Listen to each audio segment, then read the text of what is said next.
Item number 11A Shri Piyush Goyal.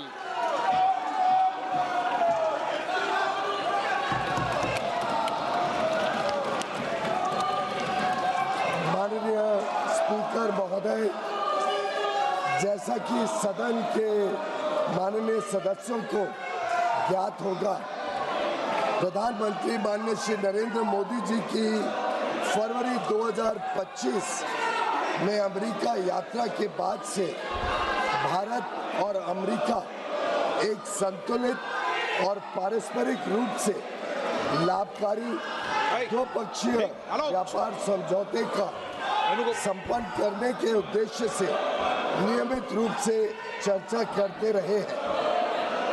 इसी को ध्यान में रखते हुए दोनों पक्ष के वार्ताकारों ने पिछले एक वर्ष में विभिन्न स्तरों पर गहन बातचीत की है।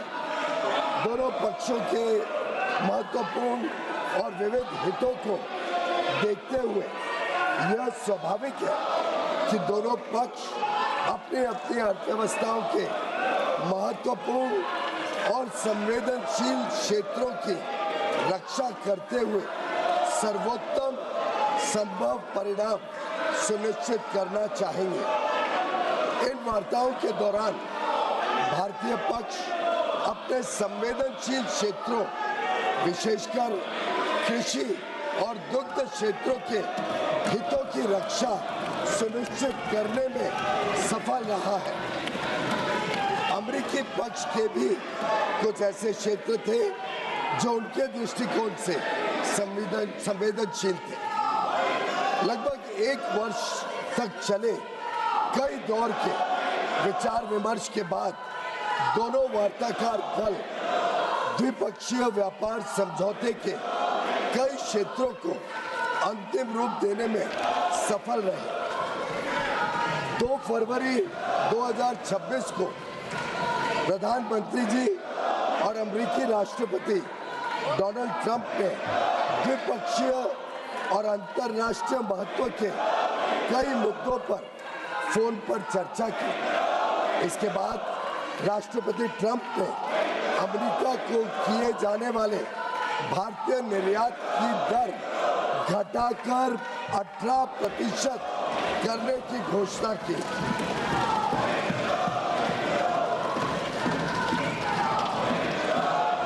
मैं इस बात पर जोर देना चाहता हूं कि यह अमेरिका द्वारा कई प्रतिस्पर्धी देशों पर लगाए गए टैरिफ से कम है, जिससे अमेरिकी बाजार में भारत की निर्यात प्रतिस्पर्धात्मकता में वृद्धि होगी। यह समझौता भारतीय निर्यातकों को विशेष रूप से श्रम प्रधान क्षेत्रों और विनिर्माण में महत्वपूर्ण तुलनात्मक लाभ भी प्रदान करता है। मैं इस सम्मानित सदन के समक्ष यह दोहराना चाहता हूं कि खाद्य और कृषि क्षेत्र में भारत की प्रमुख संवेदनशीलता का पूर्णतः ध्यान रखा गया है। साथ ही यह साझेदारी लघु और मध्यम उद्यमी, MSMEs, उद्यमियों, कुशल श्रमिकों और उद्योग के लिए नए अवसर खोलेगी। उन्नत प्रौद्योगिकियों तक पहुंच का सुगम बनाएगी और भारत के make in India for the world, design in India for the world और innovate in India for the world के दृष्टिकोण को साकार करने में सहायक होगी। यह ऐतिहासिक ढांचागत समझौता भारत अमेरिका संबंधों को मजबूत करने और विकसित भारत 2047 की दिशा में हमारी यात्रा को आगे बढ़ाने की दिशा में एक महत्वपूर्ण कदम है और यह दुनिया के 2 सबसे बड़े लोकतांत्रिक देशों के बीच मजबूत जुड़ाव को भी दर्शाता है। जो स्वाभाविक साझेदार है और साझा समृद्धि के लिए मिलकर काम कर रहे हैं। मैं माननीय सदस्यों को सूचित करना चाहता हूं कि आगे की कार्रवाई के संदर्भ में दोनों पक्ष व्यापार समझौते से संबंधित आवश्यक तकनीकी प्रक्रियाओं को पूरा करने और कागजी कार्रवाई को अंतिम रूप देने के लिए मिलकर काम करेंगे ताकि इसकी पूरी क्षमता का शीघ्रता से लाभ उठाया जा सके। समझौते की विस्तृत रूपरेखा इन प्रक्रियाओं के समापन के पश्चात तुरंत घोषित की जाएगी। माननीय सदस्यों को भारत के ऊर्जा स्रोतों से संबंधित उन मुद्दों की जानकारी होगी जो इस समझौते पर हुई चर्चाओं के दौरान उठाए गए हैं। मैं स्पष्ट करना चाहता हूं, जैसा कि सरकार ने कई बार सार्वजनिक रूप से कहा है कि 140 करोड़ भारतीयों की ऊर्जा आवश्यकताओं की सुरक्षा सुनिश्चित करना सरकार की सर्वोत्तम प्राथमिकता है।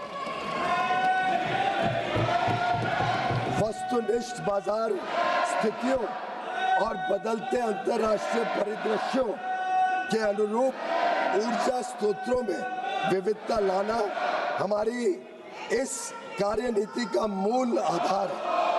भारत की सभी कार्रवाइयां इसी बात को ध्यान में रखकर की जाती हैं।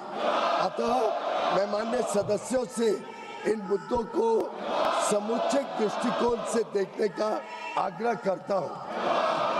दोनों देशों के बीच भावी व्यापार अवसरों के संदर्भ में माननीय सदस्यगण इस बात को समझेंगे कि भारत और अमेरिका काफी हद तक एक दूसरे की पूरक अर्थव्यवस्थाएं हैं। जैसे जैसे भारत विकसित भारत के पथ पर अग्रसर हो रहा है, हमें ऊर्जा, विमानन, डेटा केंद्र, परमाणु ऊर्जा आदि सहित कई क्षेत्रों में अपनी क्षमताओं को बढ़ाने की आवश्यकता होगी।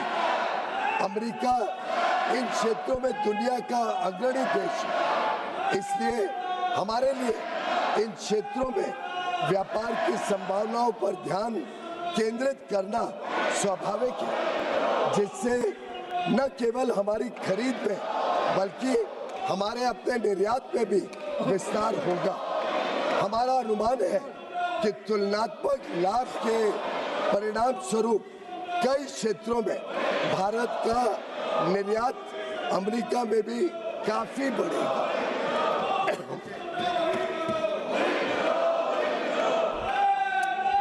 विश्व की सबसे बड़ी अर्थव्यवस्था के साथ यह ढांचागत समझौता जो आने वाले वर्षों में वैश्विक विकास और नवाचार को गति प्रदान करेगा, भारत की जनता एवं राष्ट्र के व्यापक हित में है और देश को बहुत लाभ देगा। यह विकसित भारत और आत्मनिर्भर भारत दोनों को सशक्त बनाता है। हम अपने देश के लिए माननीय प्रधानमंत्री जी के इस दृष्टिकोण को साकार करने की दिशा में निरंतर कार्य करते रहेंगे। धन्यवाद महोदय।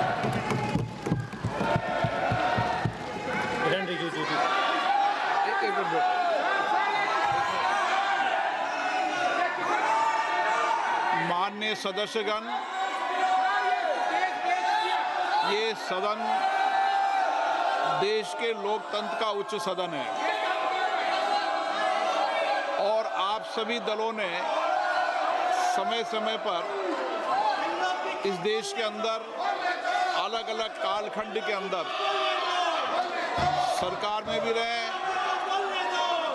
लेकिन मेरा मत है कि इतनी लंबी सरकार में रहने के बाद भी हम इस उच्च सदन की मर्यादाओं, परंपराओं को तोड़ रहे हैं। विरोध का तरीका होता है, विरोध के तरीके और भी हो सकते हैं, लेकिन आप अपनी इलाके से छोड़कर उस जगह जाकर मर्यादाओं को तोड़ोगे तो देश के अंदर लोकतंत्र के प्रति लोगों का विश्वास भरोसा कम होगा। आप सब चुनकर आते हैं, सदन के अंदर सदन के बाहर विरोध का तरीका होता है, लेकिन हम इतने वरिष्ठ नेता आप हैं, आपने शासन किया है, लेकिन नहीं बोलने देंगे वो नियम प्रक्रिया से चलता है। लेकिन आप मर्यादा तोड़ेंगे, उचित है क्या? आप इधर से उधर जाकर आपके सदस्य इधर से उधर जाएंगे, ये उचित है क्या? यही मर्यादा बनाना चाहते हैं क्या आप? आपके इतने साल के शासन करने के बाद आपने यही परंपराएं लागू किए। आप वरिष्ठ लोग हैं, बालू जी, आप इतने सीनियर नेता हैं, ये देश में अच्छा लग रहा है कि आपको? आप इधर जाकर मंत्री बोल रहे हैं, आसन पे जाके खड़े हो रहे हैं, सत्ता पक्ष की तरफ बैनर लेकर आ रहे हैं। मर्यादा पहले भी विरोध हुआ है, लेकिन मर्यादा कभी किसी ने नहीं तोड़ी। आप शासन में रहे, ये प्रतिपक्ष में रहे, तब भी विरोध हुआ है, लेकिन मर्यादाएं कभी नहीं तोड़ी। लेकिन आप जो मर्यादाएं तोड़ रहे हैं, ये उचित नहीं है। आप शासन को ये मजबूर नहीं कर सकते। मैं आपसे पुनः आग्रह करता हूं, आप मर्यादा रखें, अच्छी परंपराएं रखें। विरोध का तरीका हो सकता है आपका, विरोध आवाज से नहीं शब्दों से होता है, विरोध तर्कों से होता है, नारेबाजी से, बैनर से विरोध नहीं होता। विरोध शब्दों तर्कों से होता है, असहमति मुद्दों पर होती है। वैचारिक मतभेद हैं, वैचारिक मतभेद बोलना चाहिए, ये सदन वैचारिक मतभेदों के लिए बोलने के लिए। लेकिन ये तरीका ठीक है क्या? नो। अगर आप यही तरीका अपनाना चाहते हैं तो अपनाएं। मेरा एज अध्यक्ष के नाते आपसे आग्रह रहता है, सदन से आग्रह रहता है कि सत्ता पक्ष हो चाहे प्रतिपक्ष हो, सदन की मर्यादाओं परंपराओं को बना के रखें। ये सभागृह आपका है, आप इस सभागृह का जितना अपमान करेंगे देश आपको देखेगा, और आप इस सभागृह की प्रतिष्ठा को गिराने का कृत्य कर रहे हैं। इस व्यवस्था के अंदर सदन चलाना उचित नहीं है। मैं सदन की कार्रवाई आज 2 बजे तक के लिए स्थगित करता हूं।